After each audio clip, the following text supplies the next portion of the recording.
Good morning. Morning, Roshi. Good to see you all. There was a request a couple weeks ago, and then many of you were not here last week, and there were some requests to wait to talk about it until you were here. And the request was to talk about when other people are bothering me and what is my responsibility for their bothersome behavior. Did I more or less get it right? That's what you guys wanted to hear? I think so. Vaguely. I can tell you've been thinking about it nonstop ever since it came up. But the request was basically, I have some responsibility for how others' behavior affects me, and how do I deal with it when other people are not behaving in a way that I appreciate, right?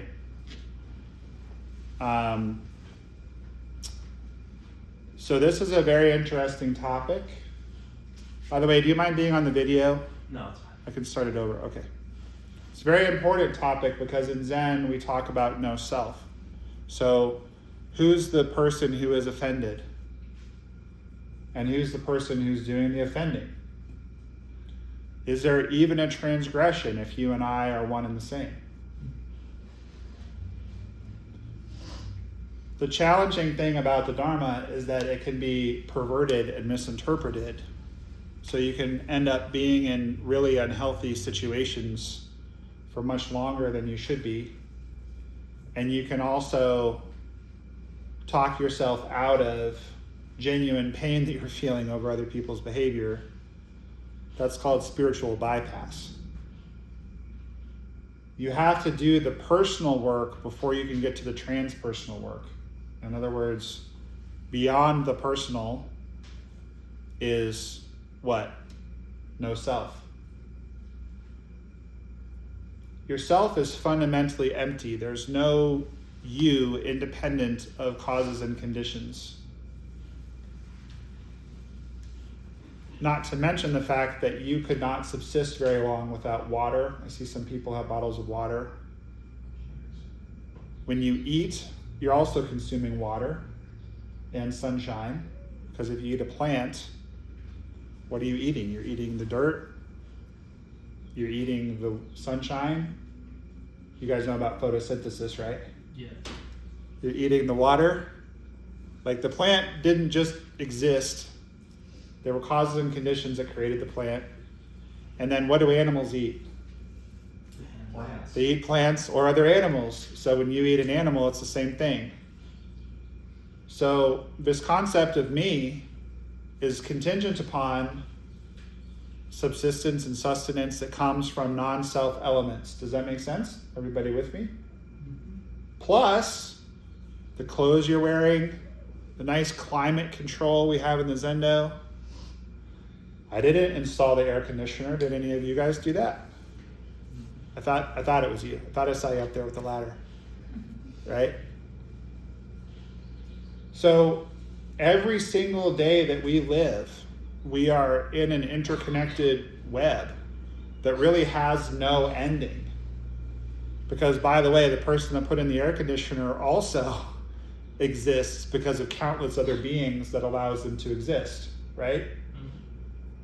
Living in Arizona without air conditioning, it's pretty temperate today, but in a few months, you would just die. You just die without air conditioning and water. And like we live in an inherently inhospitable place. So the self does exist, but it's contingent upon a lot of non-self elements. Everybody with me? So then when you come into contact with another self, generally speaking, one of three things will happen. The vast majority of the time when you encounter another human being, you ignore them. Think about it. Anybody see a car pass by today on their way to the Zendo? Probably most of you did. Anybody see someone at the grocery store that you didn't know and you just walked past because you're looking for the cheese? They're just there. They're an NPC. They're an extra in your movie. They're a background character. They're not real. They don't exist. It's just part of the matrix. You're just dreaming them. Right? Remember in that movie Inception when all the NPCs start really paying attention to you? Like, that's bad. You want them to just be going about their business. And if you think about it, any situation that you're in, you go to a baseball game, there's 30, 40,000 people in the stands. How many security guards are there? Like 20 maybe? Everyone's just assuming that everyone in this is going to stay at the stands and not go bother the players, right? We make a lot of assumptions that all of these other humans around us are safe to ignore. It's a big assumption, but that's what we do. Walk through an airport, what are you doing? You're literally ignoring thousands of people every time you walk through an airport. So usually when we encounter another human, we ignore them. That's the standard. That's the default setting. There's a practice that's very powerful called Maitri Bhavana, which is not strictly speaking a Zen practice, but I really like it, where you're cultivating loving kindness for others, and you cultivate it for yourself, a friend, a neutral person, and an enemy. I actually find the most powerful part of that practice is not practicing for the enemy, it's practicing for all the people that I ignore.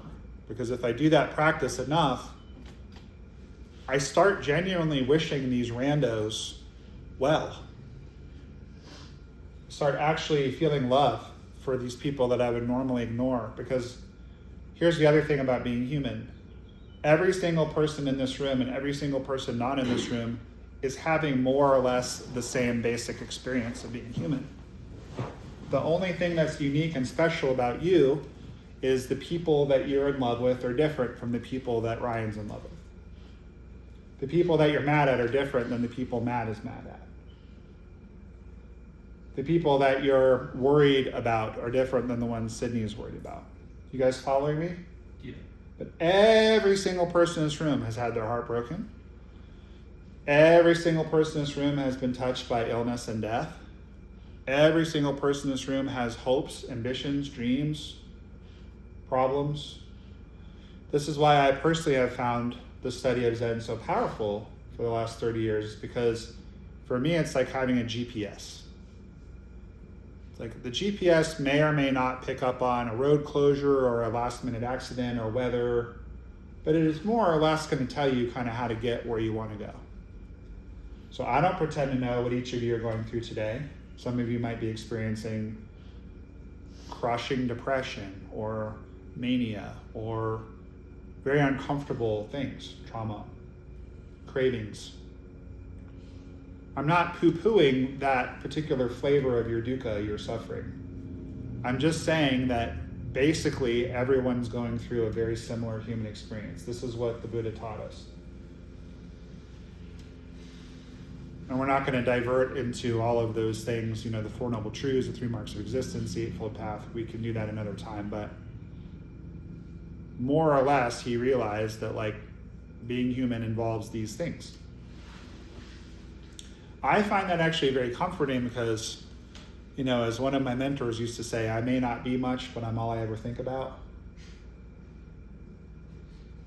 I had pretty high self-esteem at this point in my life, but most of my life I had very low self-esteem. And when he said that to me, I just cracked up because it's like, yeah, if I'm such a piece of crap, why am I all that I ever think about? I find it comforting to know that everyone's going through some similar version of what I'm going through. It's kind of comforting. It creates an opportunity for connection. Mm-hmm. And it creates an opportunity to have compassion for strangers because they're going through something similar to you, just different details. Okay, so most of the time we meet someone, we ignore them.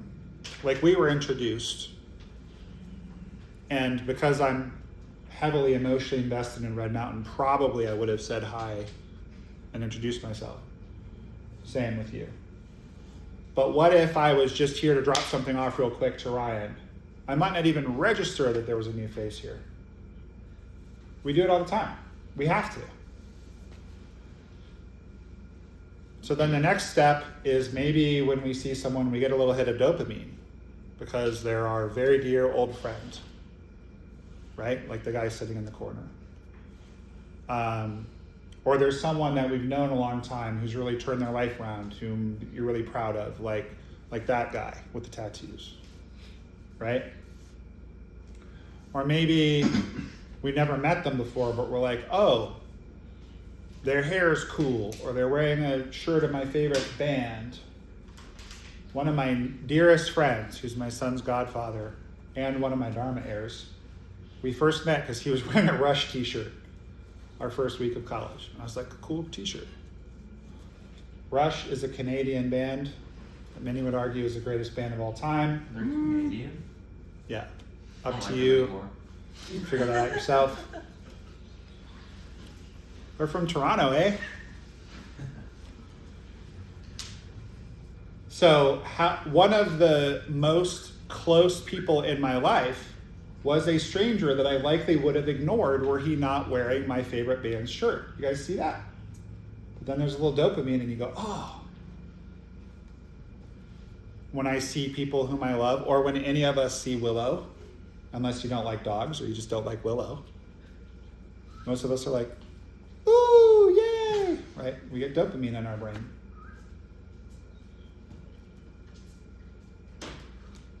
So then the other thing that happens when we encounter someone is we go, oh, because they remind us of someone that we don't like, or they were rude to us last time. It's interesting. Some people who have lots of tattoos, other people think they're like cool and approachable. But some people think they're like a sociopath. Some people, when you're dressed this way, think, oh, that person is presentable and they're serious about being here to work with me today or whatever. Other people, there's a reason why when I was the executive director here, I generally didn't dress this way. But if I'm going to be on Zoom with corporate clients today, I better dress this way. If I dress like that and show all my tats, which I do have, but you can't see them, it's not appropriate for that context. You guys follow me? Mm-hmm. So we make all these assumptions about other people based on what we see. My Zen Roshi is a root teacher in our American lineage. He came over from Japan in the 50s. He used to say that if you haven't seen someone for 2 minutes, you should not assume they're the same person. We're always changing. Think about anyone that you've known for a long time, including yourself. Are they the same? No. So this is just a lot of background meandering my way to the point, which is when someone is upsetting you, what do you do? How much of it is your responsibility? How much of it is their responsibility? And the answer is, it depends. It depends. I happen to have intimate knowledge of that gentleman's job because I did it for 10 years. And there's a particular challenge in that gentleman's job, and I was telling my wife this morning, who's our esteemed co-founder of this fine institution, if I still had my job, I'd be dealing with that right now. It's not about Ryan, it's about whomever is sitting in that chair. So the answer to how personally should you take this particular situation is not at all. It has nothing to do with you. But that's hard when you care. And by the way, nothing aggravates me more than seeing therapists or meditation teachers or whomever being like, well, that person can't make you upset. That is not correct. Every single person in this room, I can make you upset. And you can also make me upset. And you can make each other upset. Why? Because we have something in our brain called mirror neurons. We are highly attuned to one another.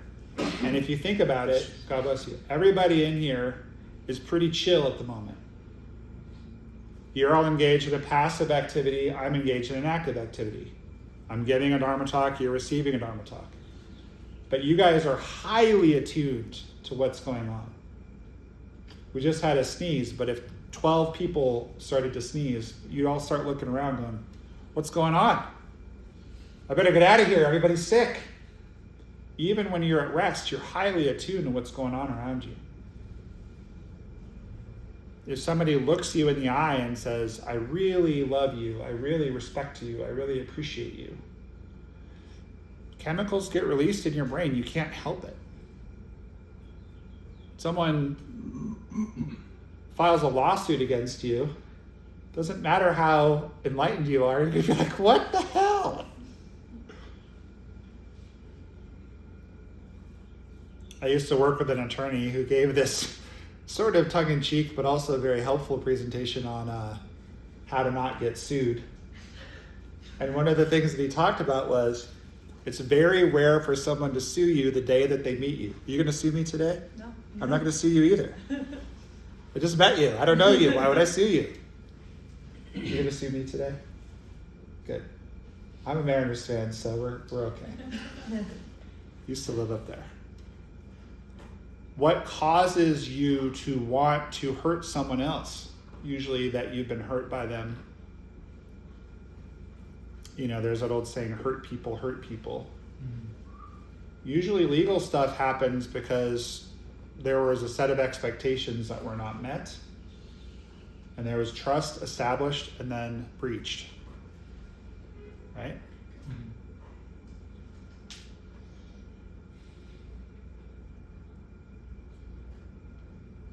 Generally speaking, you know,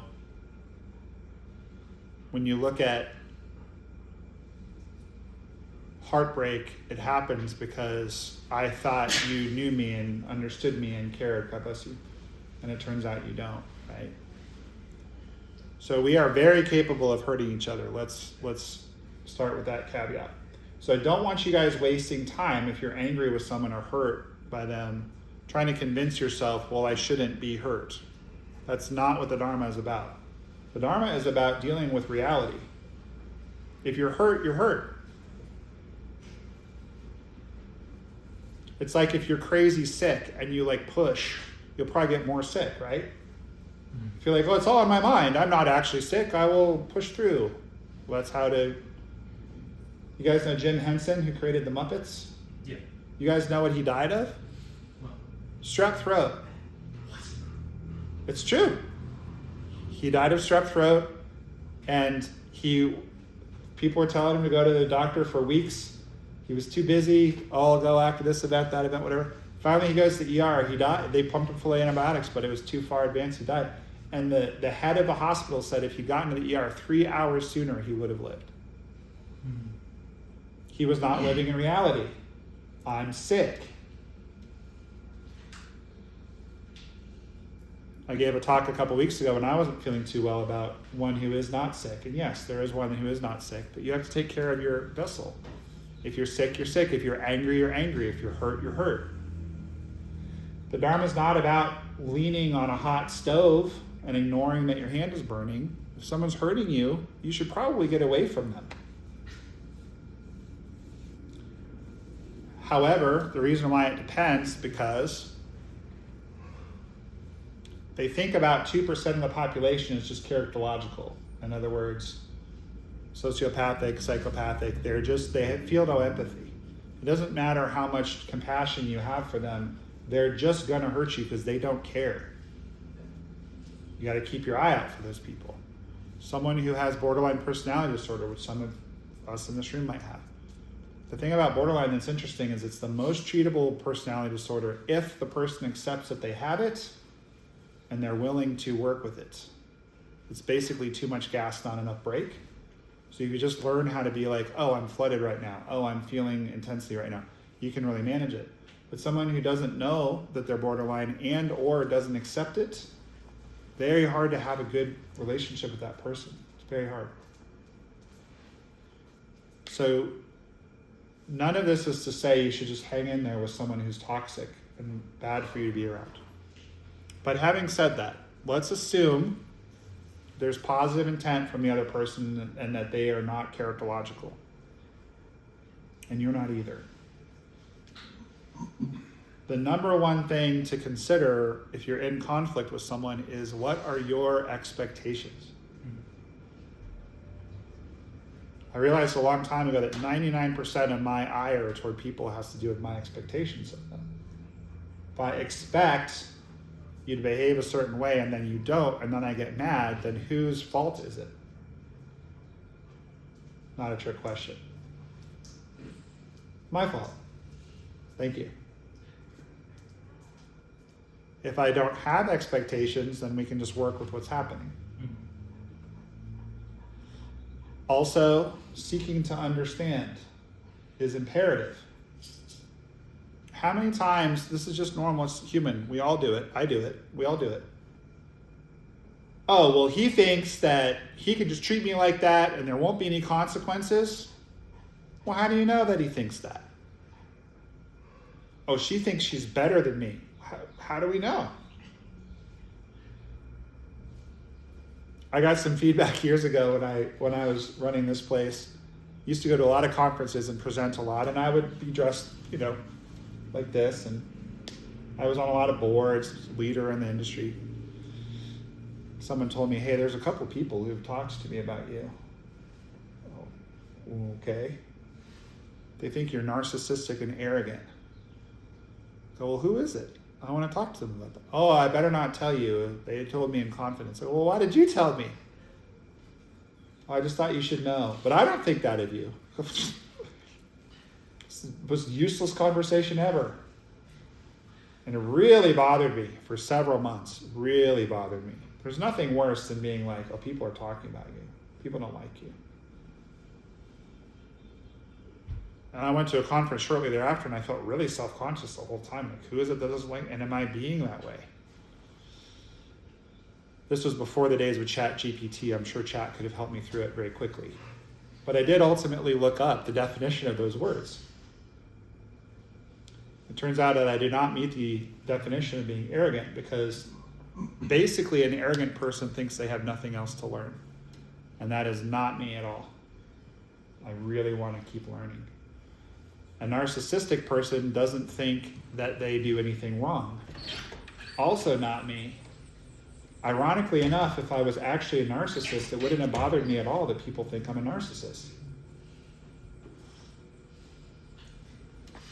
I'm not a narcissist, you're a narcissist. Right? I mean, I don't want to get political, but it's like, does it take a PhD to identify certain character traits in people, right? So, it just wasn't true. I'm not arrogant, I'm not a narcissist. What am I? I'm confident. I'm passionate, care about what we do here. I'm tall, so I stand out. I have a big personality. I'm funny, I'm warm. I'm not shy. So, okay. I'm not going to hide my light under a bushel. I'm going to be me. This is how I am. But what I had to come to in that situation was the person that told me quickly apologized, realized she'd made a mistake in telling me. I was very angry with her. But I had to kind of be like, okay, she knows she screwed up. Her intentions were good. She saw that it upset and hurt me. She apologized. Like, what more do I want? Do I want to dwell on being angry with this person, or do I want to just let it be? The two unnamed people, why do I want to waste my time being mad at people I don't even know who they are? I think I know who it was, though. Pretty sure. Talk about narcissistic and arrogant.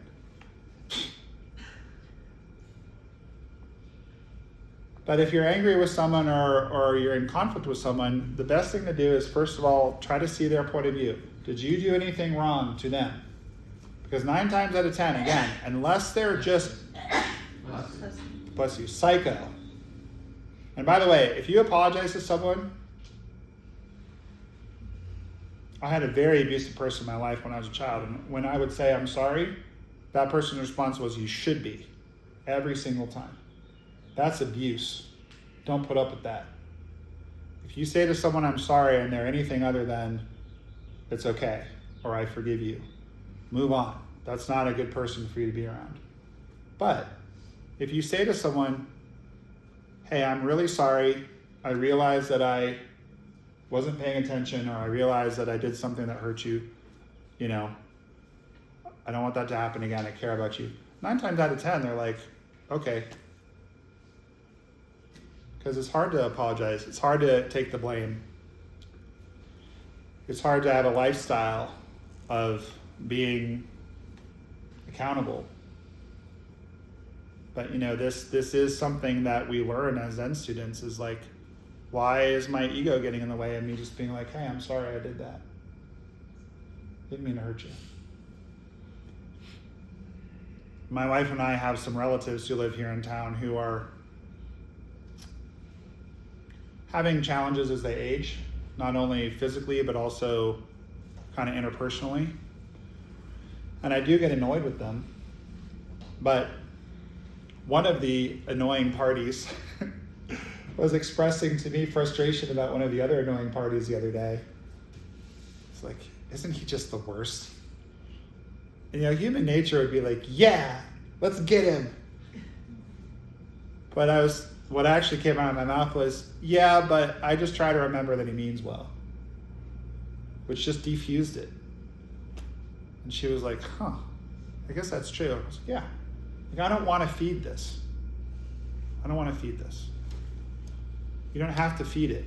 You don't have to get upset with people for just being themselves. We're just trying to get through the day. Pay attention to the stories you're telling yourself. Also, if I don't know, I don't know. So in other words, if I've upset you and I don't know that I've upset you, am I responsible for it? Yes and no. Well, it depends. Depends. But if I've inadvertently hurt you and you don't tell me, then who has the problem? I gave a Dharma talk once about not being a victim. And one of the students asked to talk to me in private after, and we talked, and she said, it's kind of a bad look for you as a cis, straight, white dude to talk about not being a victim. This was a female person of color. And we had a very good, interesting conversation. And I had offended her without meaning to. And she was kind enough to tell me her perspective, which I still make that point regularly because I think it's very important that we're not victims of our past. We're not victims of others. We have to at some point take responsibility for ourselves and how we respond to our circumstances and what karma we generate. However, I now give a caveat when I say that and I understand my experience may be different than yours. I have not been treated in certain ways that I know people are treated. My wife and I constantly have this conversation about safety. That I, as a 6'3", 4'3" black belt, confidently walk around places and just assume nobody's going to bother me. It's assume if they bother me that I'm going to deal with it. She doesn't have that. She's an attractive female, right? So we have to pay attention to try to be sensitive and try to not offend. But if we have inadvertently offended someone, and anybody in this room that knows me at all well, or even those that just met me hopefully know, I would never intentionally hurt anyone in here. So if I have hurt you, I hope you will tell me so that I can do better and I can fix it. But how many of our offenses do we carry around and just go, well, they should just know? I think about the staff members in this room. They should just know. You guys would be shocked at how much they don't know. Shocked. Why are they letting Billy get away with such and such? Surely they must know what Billy's... They don't know. Why are they letting the staff member drive 80 miles an hour downtown Sedona? They don't know. You don't tell them they don't know. They can't fix it if you don't tell them. So what it really boils down to is you sit on the cushion with your feelings. You don't do anything until you know why you're feeling what you're feeling. Don't do anything. Sit on the cushion. Let it all arise. Let it all churn. And just naturally, you will come to realize, is this a me problem or a them problem? Is this something I can address with them, or is this something I just need to walk away? If I walk away, do I want to tell them, or do I want to do the Irish goodbye? You guys know the Irish goodbye, right? Just leaving. They don't even know you left. A few days later, they're like, where's Josh? It's very, very important that we be awake and aware, not reactive. If your tendency is to be a people pleaser, you need to pay attention to that. If your tendency is to cut people off, you need to pay attention to that. There's nothing wrong with going along to get along, aka being a pleaser. And there's nothing wrong with dispatching someone from your life if they're not good for you. But it should be a choice. Let it be a choice.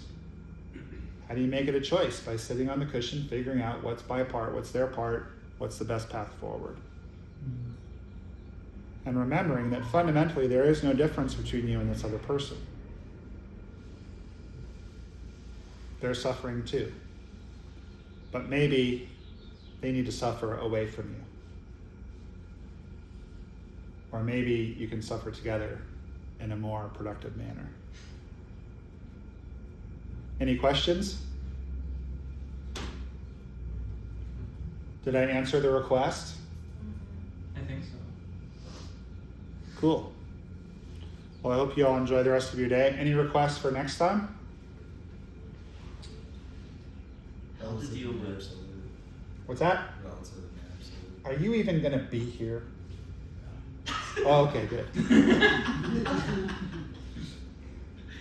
You sticking around for a while? Well, Josh. Relative and the absolute? Huh? What is here? Okay, relative and absolute. Here in a way. What is here? What is here? That's a good question. Is that the topic, or I don't know. What were you gonna say, man? what is here? I don't know. What was your idea? This is like how to deal with like failure and resiliency. Okay.